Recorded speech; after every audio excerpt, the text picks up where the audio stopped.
सबसे पहला एरा जो है उसके अंदर, that is what mechanical era, that is what mechanical era. अब ये तीन जो है ना, पहले मैं इनका आपको नाम डिक्टेट कर दूँ, उसके बाद जो है हम इसकी तरफ डिटेल मूव करते हैं। अच्छा, नंबर 1 इज़ मैकेनिकल एरा, जिसको डार्क एज भी कहा जाता है, जिसको डार्क एज भी कहा जाता है। अच्छा, number 2 is what, number 2 is electromechanical one, electromechanical one जिसको मिडिल एज भी कहा जाता है, ठीक है। Number third is electronic era, electronic era जिसको मॉडर्न एज भी कहा जाता है। अब इसके नाम पे थोड़ा सा गौर करते हैं, भाई ये नाम रखे क्यों गए, वजह क्या थी, ताकि हमें चीज़ खुद ही एलिब्रेट हो जाए, खुद ही समझ आ जाए, ठीक है।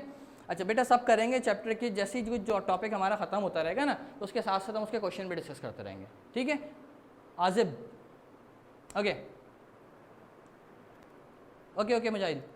अच्छा, this is what mechanical era. भाई मैकेनिकल एरा की हम बात करें तो भाई इसमें जितने भी कंप्यूटर्स थे, जो अभी मैं कंप्यूटर के बारे में बात करता हूँ, डिस्कस करता हूँ अभी आज से, जितने भी कंप्यूटर थे वो मैकेनिकली वर्क करते थे, ठीक है। उस वक्त इलेक्ट्रॉनिक सोर्स नहीं होती थी हमारे पास, हम क्या करते थे, मैकेनिकली कंप्यूटर जो वर्क करते थे उनको हमने इस एरा में रखा।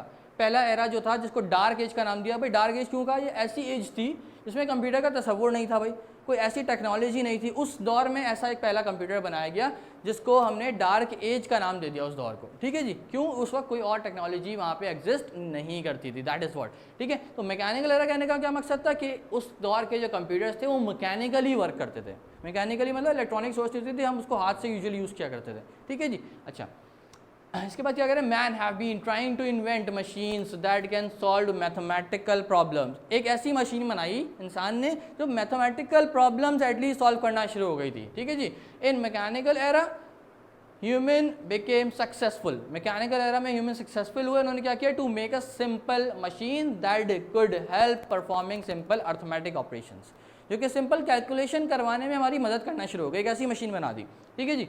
इन अदर वर्ड्स कंप्यूटिंग, जिसको हम कंप्यूटिंग भी कहते हैं, भाई कैलकुलेशन को हम कंप्यूटिंग भी यूजुअली कहते हैं।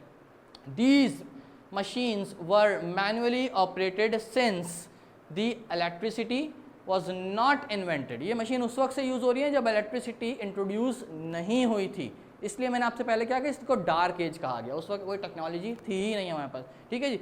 सम of the important machines of this era are, अब इस एरा की जो इंपॉर्टेंट मशीन है उनके बारे में बात करने आते हैं, जो कि पहली मशीन बनाई गई इस एरा में रहते हुए, दैट इज़ व्हाट अबकस।